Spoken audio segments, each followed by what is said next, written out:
We're going to have an invocation and pledge led by Chief T.J. Morris in the Baton Rouge Police Department. Am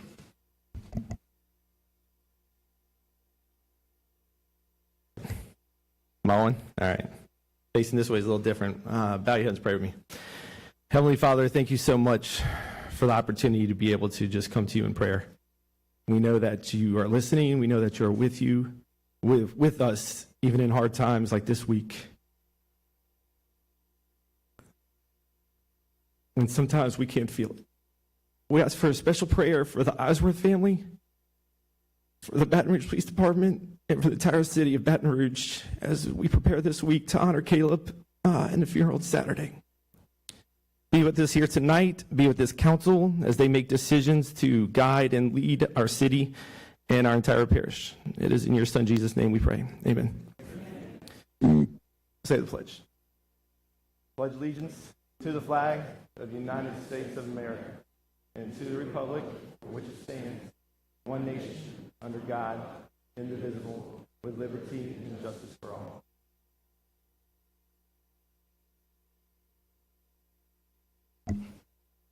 Thank you, Chief. Okay, before we move on with adoption and approval of the minutes and the rest of the meeting, we're going to take administrative matter emergency item A, resolution honoring the life and service of Sergeant Caleb Eisworth by Councilman Aaron Moak. Reason it's being requested as administrative matter is to allow the resolution to be adopted today. I need a motion to waive the rules. Motion by Councilwoman Rock, a second by Councilman Moak. We're going to have a public hearing on the motion to waive the rules. Is anybody wishing to speak on the motion to waive the rules? Seeing none, I'm going to go to council. Need a vote on the motion to waive the rules. Is there any objection on the motion to waive the rules? Seeing none, I'm going to call for a public hearing on the item. Is anyone wishing to speak on the item? Seeing none, we're going to go to council. Open the floor to the Metropolitan Council. Councilman?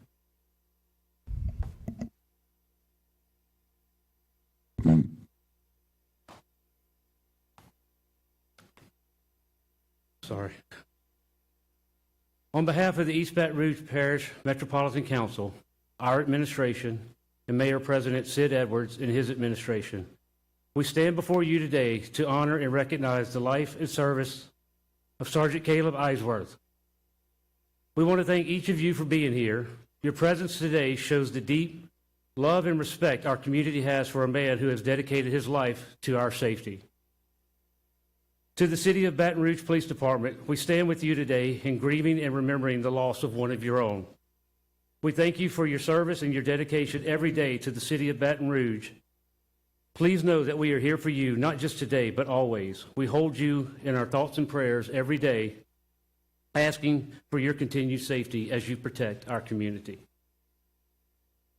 To the family of Sergeant Eisworth, we thank you for allowing your husband, your father, your brother, your son to dedicate his life to our protection and safety. His dedication and service for 23 years will never be forgotten, and we recognize the profound service you have made as a family. We know that every day of his service meant a day of worry and uncertainty for you, and for that, we are eternally grateful. His dedication was made possible by your love and support. We grieve and mourn with you, and our deepest prayers are with you. May God wrap his loving arms around you, provide comfort and strength during this time of profound sorrow. We also pray for the continued safety of all of our police officers, that they may be protected every day as they work to serve our community, so that tragedy like this will never happen again. Sergeant Eisworth's service and sacrifice deserve more than just our words today. They deserve a permanent place in our community's history. To Chief Morris and to Sergeant Eisworth's family, we present this resolution on behalf of the East Baton Rouge Parish Metro Council, Mayor Sid Edwards' administration. A resolution honoring the life and service of Sergeant Caleb Eisworth. Whereas a life dedicated to public service and the protection of our community has come to a somber close with the passing of Sergeant Caleb Eisworth. on Sunday, August 10th, 2025. And whereas Sergeant Eisworth began his distinguished career 23 years ago with the Baton Rouge City Police Department, and throughout his tenure served with unwavering courage, integrity, and dedication. And whereas Sergeant Eisworth was a pillar of our community, known not only for his professional excellence, but also for his compassion and ability to connect with citizens and colleagues alike. And whereas Sergeant Eisworth's commitment to duty was exemplified by his receiving the Medal of Valor, the department's highest honor, and multiple awards for heroism. And whereas the ultimate sacrifice made by Sergeant Caleb Eisworth serves as a powerful reminder of the risk our law enforcement officers face every day to ensure the safety and security of our city. And whereas the memory of Sergeant Caleb Eisworth will forever be cherished by their family, friends, and the entire city of Baton Rouge and East Baton Rouge Parish. Now, therefore, be it resolved by the East Baton Rouge Metropolitan Council that the Metro Council, on behalf of all the citizens of the city of Baton Rouge and East Baton Rouge Parish, express its deepest gratitude for the life and heroic service of Sergeant Caleb Eisworth, and that this resolution serves as a permanent expression of our collective sorrow and respect, and that we extend our most heartfelt condolences to Sergeant Eisworth's family, including his wife, daughter, mother, father, and brother, and that a copy of this resolution shall be officially recorded and a duplicate presented to the family of Sergeant Caleb Eisworth as a testament to our city's enduring appreciation for his service and sacrifice.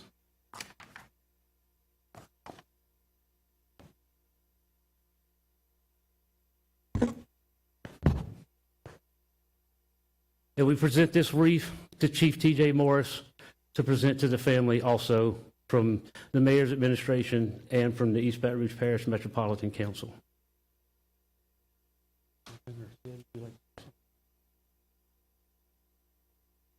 Chief Morse, we thank you and all your men and women of this wonderful department for everything you do. And knowing that every time y'all walk out there, we don't know if you're coming home. I can't help but think of his daughter Sadie's wedding and him not being able to dance with her. That's what I think. We became a society that we've become immune to some of this stuff.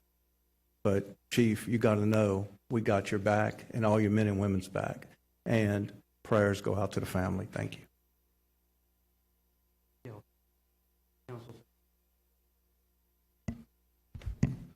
Councilman Moak, you want to make a motion to approve the resolution? Council, I make a motion to approve this resolution. Second by Councilwoman Rocca. Any opposition? Motion carries. Thank you, Councilman. Thank you, Chief. Thank you, Brandon. Mayor. Brandon, take a couple minutes. Yeah, we'll take a 5-minute recess and we'll start back with the meeting. Item 135, receiving a report from the Baton Rouge Police Department on the status of crime in Baton Rouge with current data and statistical analysis of the pertinent categories, classifications both generally within the city and specifically in the high crime areas by Councilwoman Carolyn Coleman. Do you want to defer? We're going to have the report from Chief and then we'll have a public hearing.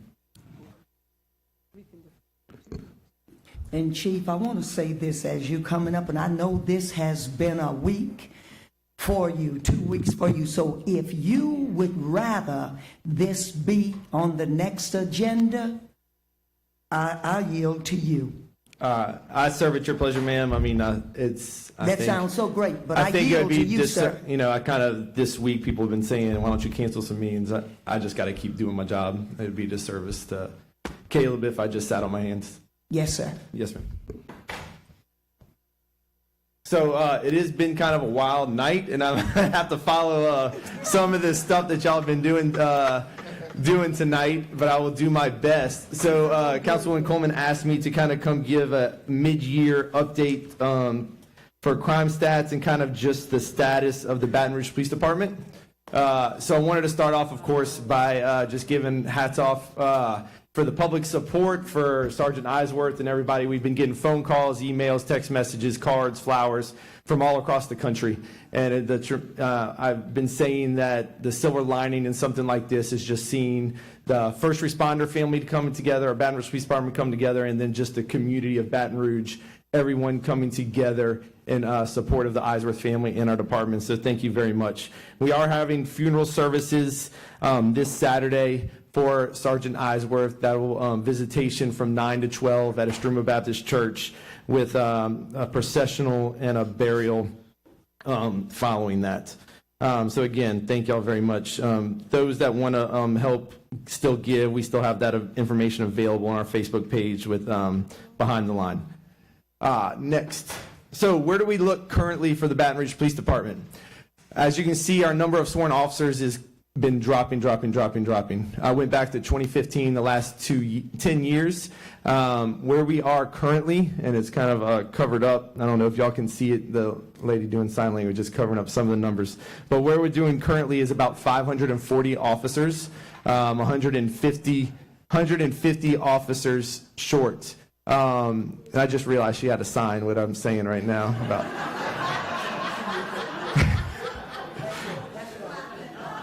So we are 150 officers short on the Baton Rouge Police Department right now. We have 70 vacancies and 86 frozen positions, currently staffed at 540 officers. Main reasons behind that, and you go after Councilwoman Coleman takes her picture, you can go to the next slide. Okay. One of the main reasons that we're seeing, one, just nationally, lack of people wanting to get into the career of law enforcement, but what we're seeing here locally is just money. Money. Some of the local competition that we have when we're looking at a smaller pool of people wanting to get into the profession of law enforcement, we're having to compete with other agencies to get those high-quality officers to come want to work for us, and they can go work for smaller departments, doing less work, handling less calls, and make a lot more money than they would with the Baton Rouge Police Department. I got up there, Houston. My sister lives right outside of Houston, and so I know that the cost of living over there is very comparable to what we have here. It's not that far of a drive. So it is places like over there in Houston that are also we're having to compete with, where they can go and make twice as much as what they would make here for the Baton Rouge Police Department. That being said, and you can go to the next slide, we are still recruiting. We are still having academies. Last year, we held several academies, small little print, 28 new officers. 80% of those were minority recruits. We're taking the 30 by 30 initiative pledge to try to get more female recruits, more minority recruits. We've also getting lateral academies, which is taking officers from other departments and having them come a smaller academy, shorter academy, and come work for us. Here. So we are still able to take and get some. We have an academy going on right now. They're in about week 6 or 7, something like that, doing time at the range this week. They're expected, 22-week academy, so they'll be graduating later at the end of this year. We have 10 officers currently in that academy, plus 2 laterals that we are currently training. So we talked about money. We are still trying to recruit, and how we're able to do that. Some of the main reasons is because we're the best of the best at the Baton Rouge Police Department. I think that's something that y'all should be proud of, and the citizens of Baton Rouge should be proud of. Wherever we go, we win competitions, whether it's motor, SWAT, K-9. We stand out, and that is one of the things that we kind of preach to people. We might not pay as much, but if you want to be a police officer and you want to work and be on the varsity team, you want to do the work in the majors and not the minors, come work for the Baton Rouge Police Department. A year working for us is like 5 or 10 years working at a smaller agency, and you get that kind of experience. Our department is a size where we're small enough that it feels like a family. You go to a bigger department like New York or Houston, you could be in a restaurant or sitting next to somebody and have no idea you work for the same police department. So we're small enough where people know each other, it feels like a family, but big enough where we're able to move around and you can have different jobs in your 30-year career. Everything from these divisions that we have up on the screen to dive team and bombs and homicide and crime statistics and analysis and technology that we're starting to go into with drones and our real-time crime center. All those kind of things make us very competitive to try to get recruits. And you can go to the next slide. So we really focus on our recruitment and retention, trying to increase that branding, putting out our message. This is what it means to come work for us. This is what it means to be a Baton Rouge police officer, from our officer highlights, interaction with the community, like I said, our technology, the fact that we're one of the very few departments in the state to be CALIA accredited. We've talked at length here what that means, and that gold standard, national gold standard of them coming in and giving us a thorough review every year to be able to keep that accreditation, and we're very proud of that. Being 150 people short, we're really having to do more with less. And I'm about to get into the stats, and I'm just going to say for the record, I don't really like talking about stats. And the only reason I do it is, one, because I know that people want to hear them. I'm kind of superstitious, where I don't like to talk about the game before the game's over. And so I don't like to talk about it, but I'll talk about it because I know people want to hear it. And two, to brag on the work that our men and women of the Baton Rouge Police Department are doing. They are doing more with less. They're handling more file numbers than they've ever had to handle before. They're, tightening up their belt, doing it with less overtime, not being able to work holidays because of budget restrictions this year. The average officer this year is making less money than they did last year, but they're doing more work. All of that, and the stats are going to prove to it. Some of the things that I've done internally is putting more boots on the ground, having those officers that work in different divisions actually get out on the street and work uniform patrol, using our intelligence to really drive our limited resources to those areas, because we have less resources but are expected to do the same amount of work. So we're having to be smart about where we spend that, and really keeping my finger on the pulse of the department with my monthly internal advisory board meetings. You can keep going. So when I was out on the streets, I spent a lot of time working first district, dog shift. There was 13, 14 people in my squad. That same squad right now has 7 officers on it. They're answering more calls than what I had to answer, with less people, and expected to do more. We're putting more things on them with more technology and expecting them to be more than what I even had to do when I was back then. So you see the squads getting smaller and smaller and smaller, and that's what it means to have 150 people shorter. When I go to different community meetings and they say, "Hey, Chief, it just seems like I don't see as many units on the street." I say, "Because you don't. We don't have as many units on the street. We're still keeping our response times down, and we're still giving the great same service because they're stepping up and do the great things."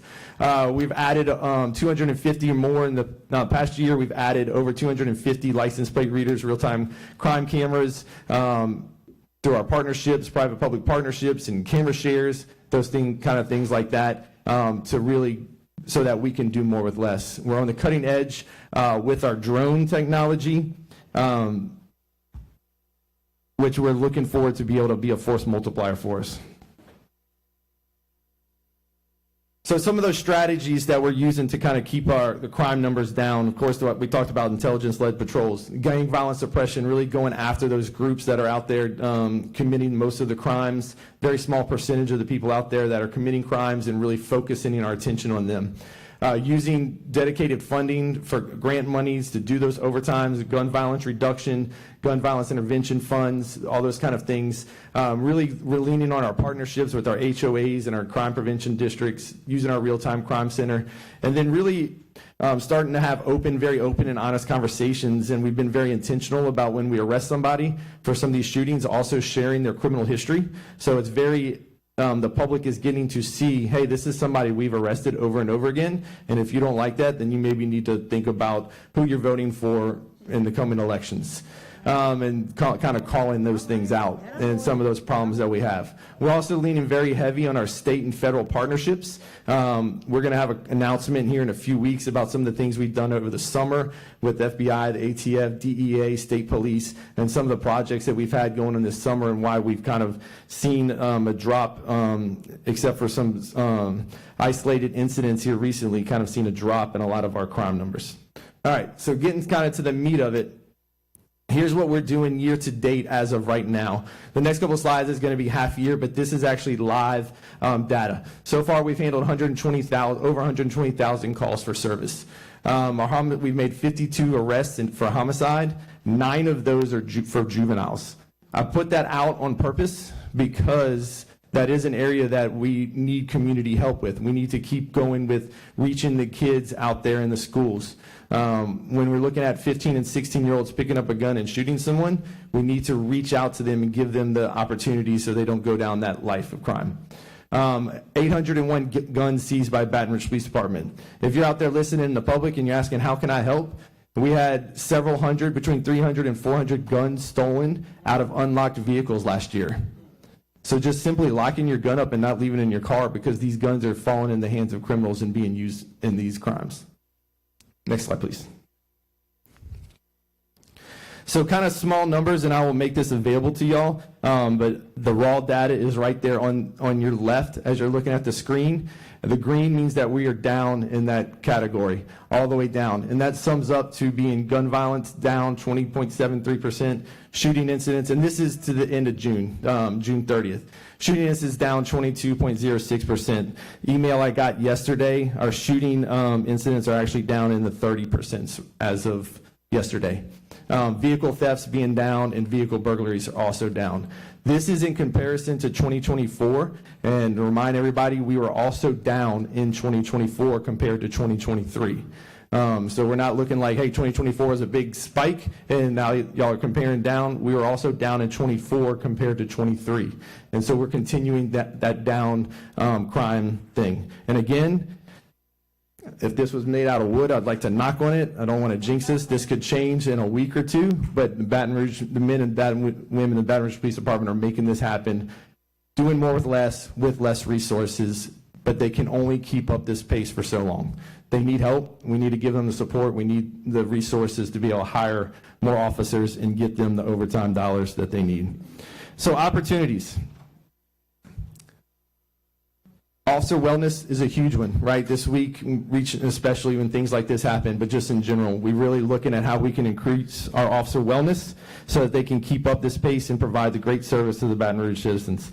Everything from mental to physical. We have a new gym on the first floor with a physical coach that is there on Mondays, Wednesdays, and Fridays to help out the officers stay in shape, because if they feel good, then they work good, and then all that kind of goes hand in hand. We have less injuries. We're looking forward to doing a study on how our workman's comp may be going down in work-related injuries because of the wellness campaign that we're doing and the things we're providing. I know 2 officers alone they started their journey in January, and between the 2 of them have lost over 100 pounds this year. So it's really working. We're trying to increase the ways we award and recognize our officers for the outstanding work they do. And of course, my background in training, I'm always looking for ways that we can increase training, whether it's squad-based training or web-based, and having them take classes and watch videos. We have a lot of projects going on. We're redoing our training academy. It's going to be state-of-the-art. The hopes is we can start attracting a lot of outside agents, outside people to come put classes on at the Baton Rouge Police Department. We can get our own people trained up and train the trainer, and then we can turn around and host those same type of classes and charge other people to come and take the classes. There's a lot of good things happening from the Simulation Scenario Training House, the updated 1st District, and we're looking to do updates at our 2nd District as well. All projects that we have coming down the line. So that was trying to keep it short. We've been here for a long time, but I wanted to give a lot of highlights, and I can, of course, that whole presentation was emailed to Council Administrator's office, and if you'd like a copy, we can get that to you. I also just want to say all of this data is available in open data through the Baton Rouge, through the website, brla.gov, open data. Where you can go in there and you can look specifically in your neighborhood to see what crime looks like in your neighborhood and look at heat maps for various types of crime. If you're worried about vehicle burglaries, you can look at that. If you're worried about shootings, you can look at that. So all this data is very, very transparent and readily available to get for anyone. If you want any help, come see our Real-Time Crime Center. And as always, like I like to say, I launched the Chat with the Chief program last year. It's been very successful. BRPD.com, lower right-hand corner. Click on Chat with the Chief. You can come see me, you can come see our Real-Time Crime Center, and we get those appointments scheduled pretty quickly. All right. Thank you, Chief. All right, we're going to have a public hearing. Anyone wishing to speak on the report? Seeing no one, go to council. Councilman Hudson. No? Oh, I'm sorry, it was up there. Councilman Hurst. no, I did want to speak, but he was before me. It doesn't really matter. But first of all, wonderful presentation. Thank you so much. When we talk about the recruiting rates, and I'm the main one, I want y'all and everybody else to get a raise too. So that was one of the biggest, seeing those numbers. wasn't alarming because I knew some of them were there, but to see Houston to go from 65 to 81 in about a year and a half, that's kind of strong in terms of an increase. But it also says they probably had a recruiting issue too, so they raised the pay to get that. But are you able to do any special recruiting incentives like we previously done? I went back there and tried to talk to HR, but I was told that y'all have a different way to do it through fire and municipal board. So is there something that you can offer? Because I see you had 150 vacancies, somewhere around that, where we can, I know you have budget cuts already like everybody else. Yours probably more significant with a heavier budget, but is there anything that you can do for special recruiting rates that would help us close that gap until we can get where we need to be permanently? So currently, the state actually offers an incentive for police officers. It's a $5,000 bonus for police officers that have never served as a police officer before, and I think you have to do a year of service to then qualify and get it. We had one locally here for the Baton Rouge Police Department only, where we did an additional $5,000, and for new officers, $10,000 for lateral officers. To be honest with you, Councilman, we didn't see much traction with that. I don't know if it was the times or if it's the generation, but it's typically when we go to a recruiting event, they want to see the bottom line, how much am I making per hour? They're not really concerned about the privileges and the retirement, how much am I making per hour, and all the other kind of stuff is just fluff for them. So the 10, was it a permanent 10 or a one-time 10? It was, I think it was like $3,000 after a certain point, and then $3,000, and then $5,000. It was like $3,000 when you graduate the academy, then another $3,000 after FTO, and you wound up getting $10,000 after 1 year service. But was it an annual 10 once you got to that level? No, sir. It was Okay. a one-time like That makes a huge sign-in difference. bonus. I got you. Thank you. Yes, sir. Councilman Hudson. Chief, a very thorough report. Thank you for giving it. I know you've given some comments in the past about rearresting violent offenders over and over and over again. I want you to speak to that a little bit, but more so what I want to do is encourage you to track that data, right?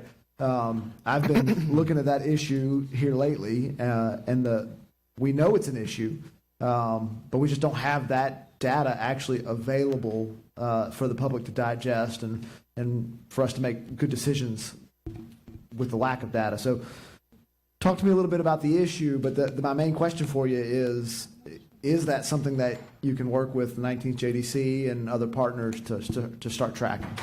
Yes, sir. We are trying to work with some outside partners with, LSU and Southern and some grad programs to help us with some of that statistical analysis. We are starting to track those people that we arrest for homicide, what their criminal history looks like. We're able to do that internally with our limited manpower and resources, but we would like to get a bigger thing. How many times has this person been arrested for burglaries, for example? Yeah. We're starting to do that on the homicide level, but it would be good on all levels, and we're looking to how we can do that. And it's a combination of low bonds or people being released on bonds. And don't get me wrong, some people should not stay in jail. Some people should be able to get bonds. Absolutely. But then if we're in a situation where, like, look at this person's criminal history, they need to stay in jail. When we're arresting the same person for 3 different shootings in a year span, that's conversations that need to be had. Yeah. And I'll just encourage you, the Advocate in January of last year took a snapshot of like a 4-month period. It was a really, really interesting article they put out. If y'all could provide that kind of data on an ongoing basis, I think it would provide a wealth of information to you and to all the decision makers. So, thank you. Yes, sir. I appreciate it. And y'all know me, I'm not a politician, and so I got to watch how I say things. But it's hard. It's also hard for us to stand up and say, hey, look at this specific judge not doing a good job, because we also have to go and do cases for that judge. So we really do need outside partners and outside community members to help us with that fight. Councilwoman Coleman. Yes, thank you, Chief. Thank you for all of that information and that report, and it's good when folk are talking about what ain't. It's good to be able to put your information out there and let them see what is. And that workout area over there was great. I went over there. And then we talk about the in the schools. So with this violence prevention money through the CDD there, we should be able to help with that. Ain't that right, Mr. Kelly? That's correct. And so, Chief, you also have your ambassadors. That was just excellent. And so with that, and with some of that violence prevention money or whatever, that ought to be able to grow that group of children, because that's what this is all about. If we want to curtail crime, we can't wait until they get grown, because it happens down low. And so, and the real-time area over there on Highland, up on Airline, that's real for sure.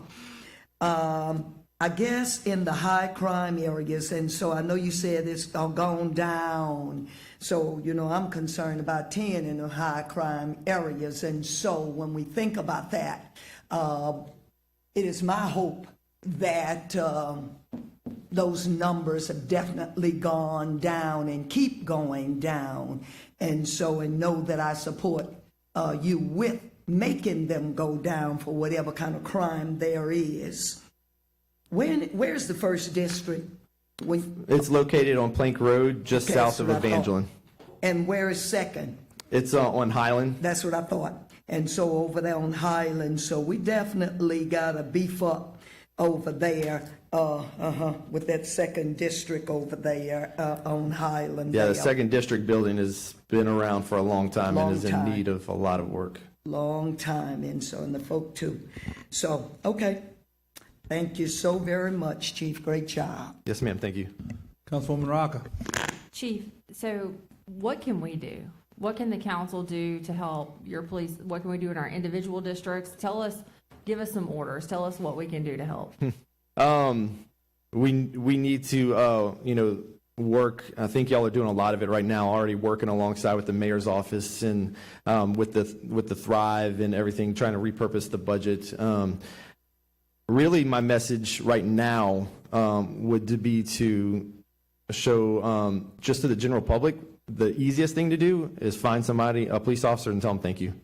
Right? That goes a long way. We don't hear it enough, especially right now with everything going on. With y'all, I think that information is power, and so I'm appreciative of being able to come up here and kind of talk about some of the issues that we're facing, especially with recruiting and personnel. And I know the other reason I don't like to talk about statistics, because somebody living on Fairfields or on Plank Road or something is like, what do you mean crime's down, right? Because I get it. Some of those are our hot spots, and a lot of times reality is perception. So I want to get the information out there as much as we can. And just when I come to you and ask for these things, it's because of a reason. In other way, I don't really know any other way to explain that. Okay, thank you so much for your service, and thank you for everything that you're Thank doing. you, Councilwoman. Councilwoman Harris. I'm good, ma'am. Look, I'm going to tiptoe softly with you tonight because I'm on the hot seat tonight. I think I might have a target on my back tonight. So I've noticed that domestic violence homicides are up in Baton Rouge. There's been an uptick. We had one this morning. Yeah, I saw that. So tell me, what do you think is bringing this on? Why is there an uptick in domestic violence? Because usually we see those numbers go up around the holidays, but we're in the middle of the summer. Do you have any idea what's going on? Because it is out of control.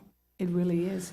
And we are receiving calls daily. The phone is ringing daily. So just wondering, do you know what's going on, why there's an uptick, and what are your officers seeing out there on the streets, or what they're hearing out there on the streets? I was actually going to call you and use your kind of expertise, because you've been fighting this fight for a long time in domestic violence.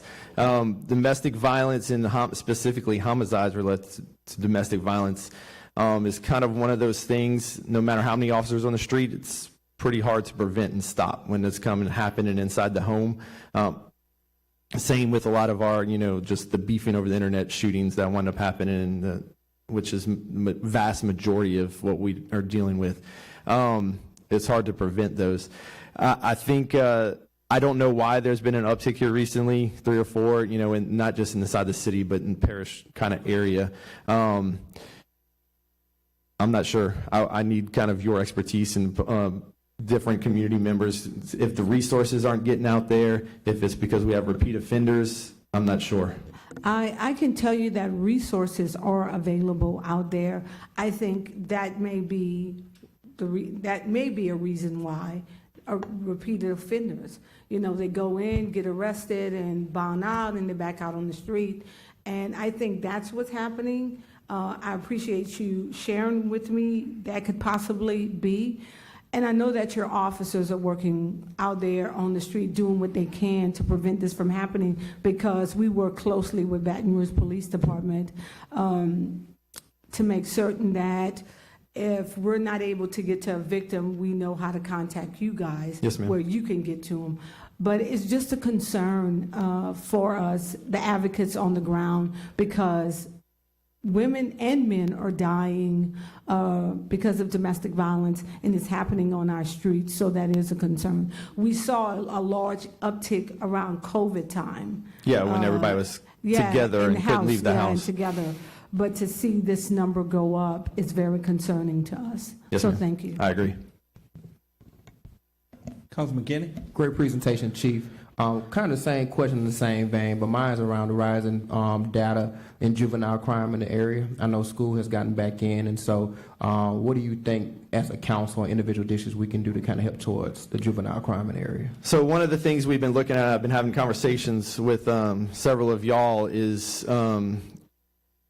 curfews, and along with that, truancy. You hear, all these problems that we have with truancy, just kids not being in school, and if they're not in school, they're out committing crimes, and if they're not in school, then they don't really have much of a future. They're not graduating, they're getting expelled, and so that's what the plight that they have to go into. So, but definitely, the conversations about, hey, if we find a 15-year-old out at 2 o'clock in the morning by themselves, what are we going to do with them? And that's kind of some things we need to iron out, some conversations we need to have on facilities and on management. Juvenile detention is probably not really the right place to take them, but then what do we do with them if their parents aren't home? So what do we do with that 15 or 16-year-old that we find that just walking the streets at 3 a.m.? So I'm looking forward to continue those conversations and try to find some solutions, because we do need to work on that.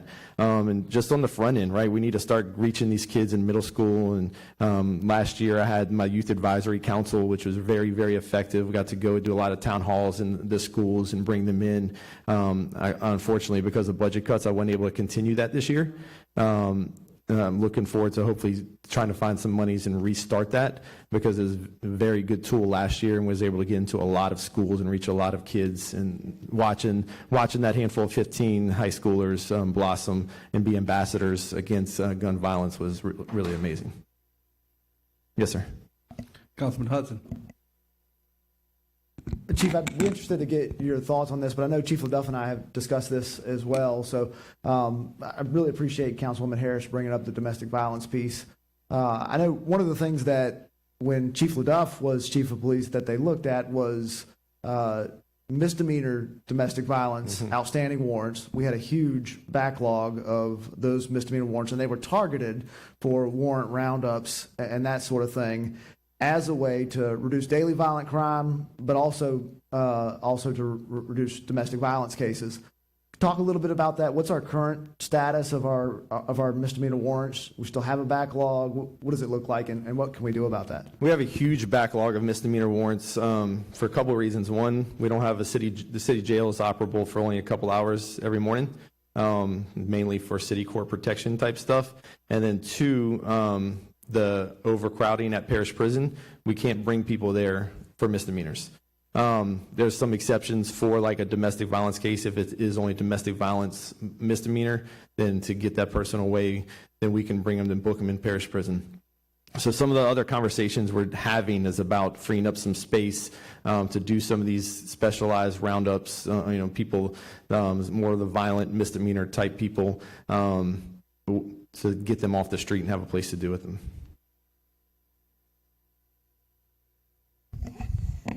Councilwoman Coleman? Yes, just one last thing. And so I think that to answer some questions that we're asking the chief, what can you do? And see this misdemeanor, the roundup, we did a recall and so we can think of doing that in our areas. And that was recall of the warrants out there. Then we need to educate people to let them know that there are certain crimes that cannot be expunged. And that is that domestic violence, that putting your hands on folk is one thing. And the other thing that I am a firm believer of is parenting. Parents need to understand that if you say no, let it be no. But when you are trying to be your children's friend and not be the parent, then that thing grows. And then it becomes a problem in our system. And if you got a problem kid, you're going to have a problem man or a problem woman. And so this is not something that comes overnight, but it's definitely something that we need to look at.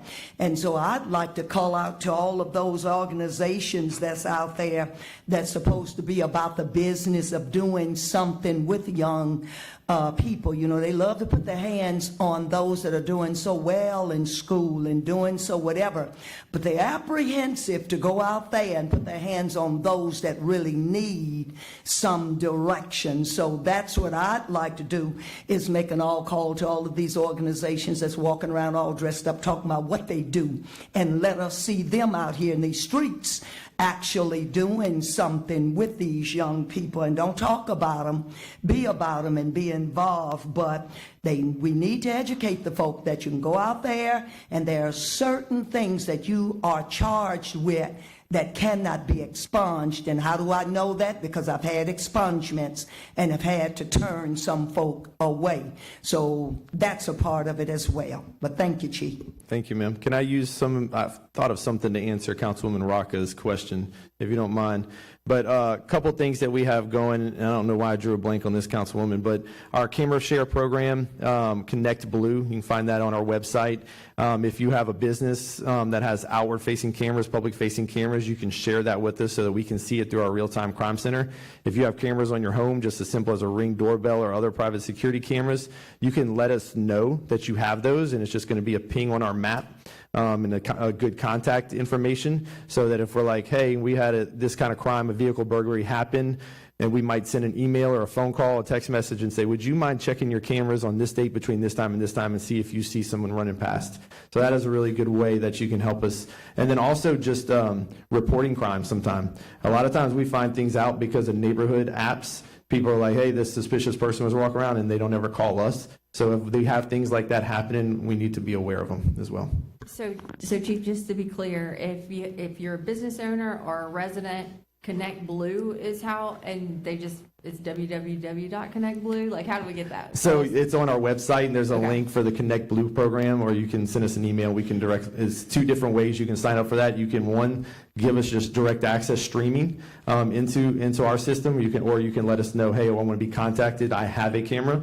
And then if you also are a business in certain areas, you may qualify for us to put one of our Project NOLA, Page Rice Initiative type cameras on your business. All we need is power and Wi-Fi, and we will take care of the rest.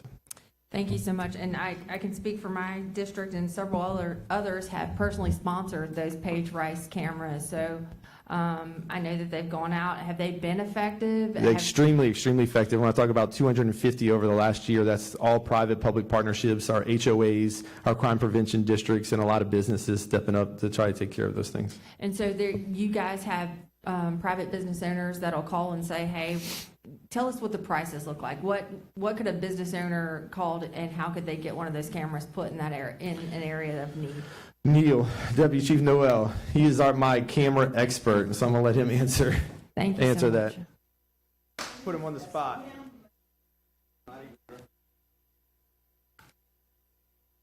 Yes, ma'am. So, and I think I have some extra time if I need it.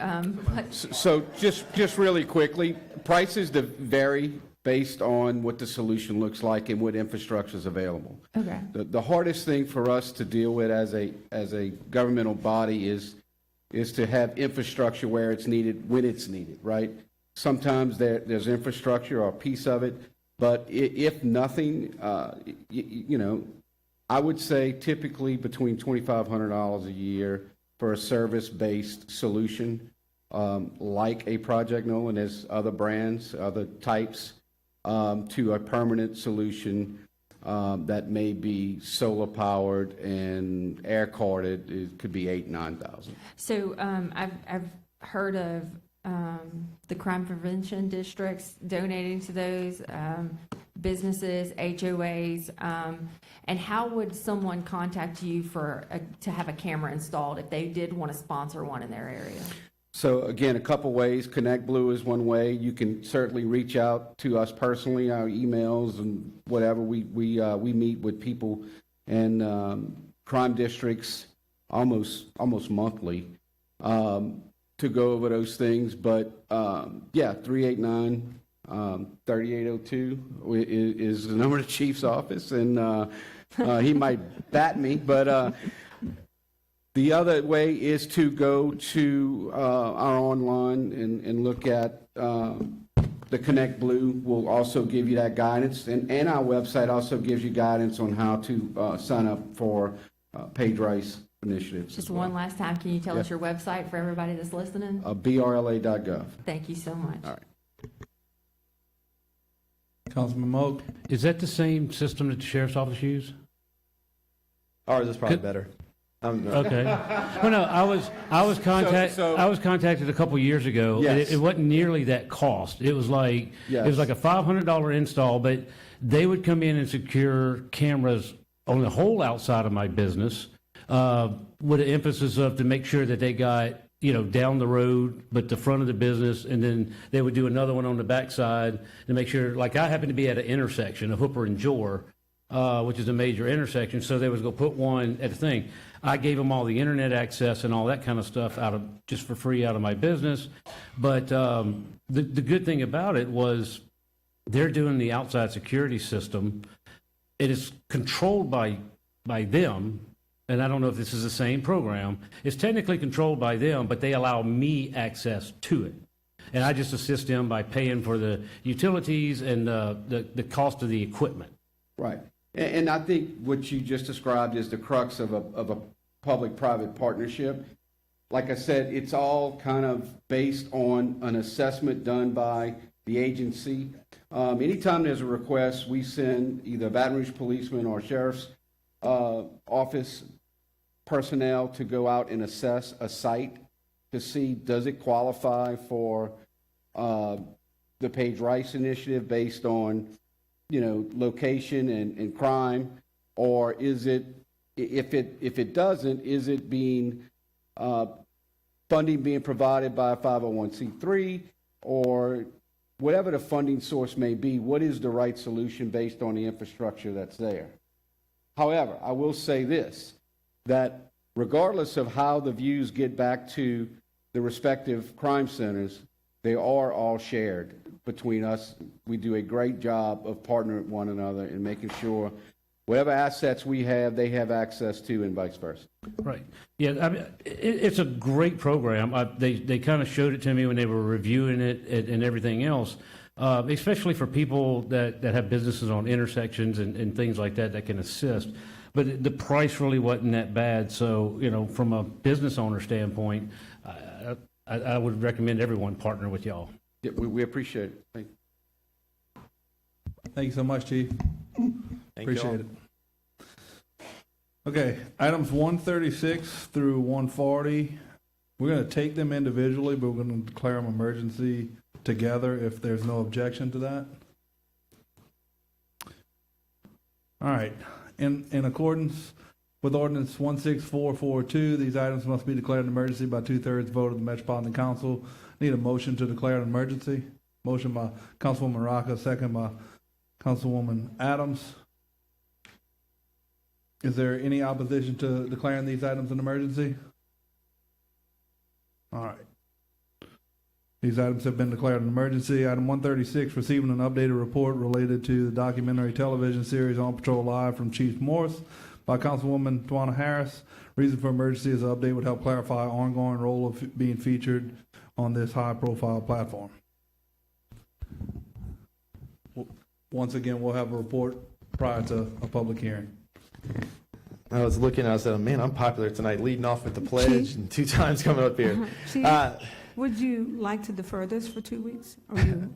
I'm You okay. sure? You So, okay? I mean, if you want it now, so we've had the show for 4 weeks. Okay. 8 episodes.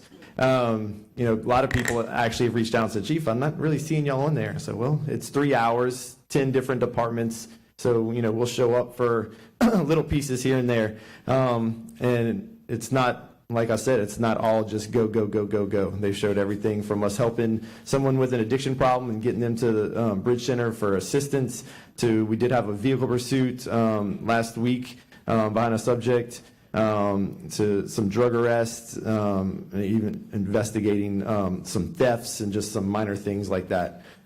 So far, you know, it's kind of still too early to know what kind of impact it's going to have on recruiting and morale and all that kind of stuff.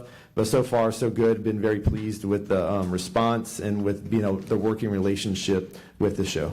So how did you recruit the officers for the show? I put out a department-wide letter for the entire department. Who is interested, let me know if you're interested, and send in a letter with why you want to be on it, resume. Called them in, had interviews, a little bit of training, media stuff, and then put them on there. As I thought, the reception wasn't, we didn't have an outpouring of letters, not a whole lot, because people were kind of cautious about it. But since then, we've had a lot of people say, hey, can I apply? Can I apply? And so we actually just sent out another letter asking for more people to apply, and we've gotten a whole lot more letters of people wanting to That's get onto good. the show. That's exciting to hear. So it's going well. Yes, ma'am. Good. So how long does this Councilwoman, show? let's have a public hearing and then Oh, we'll I'm jump to us. sorry. It's okay. I'm sorry. Well, are we good, Chief? Is that the presentation? Yeah, That's it. That's the update. Okay. Anyone wishing to speak on this item? Seeing none, we'll go to Councilwoman Harris. I make a motion to approve, please. Support? Yeah, sorry. Second by the Accept chair. Any approval. opposition? Thank you, Councilwoman. Thank you, Chief.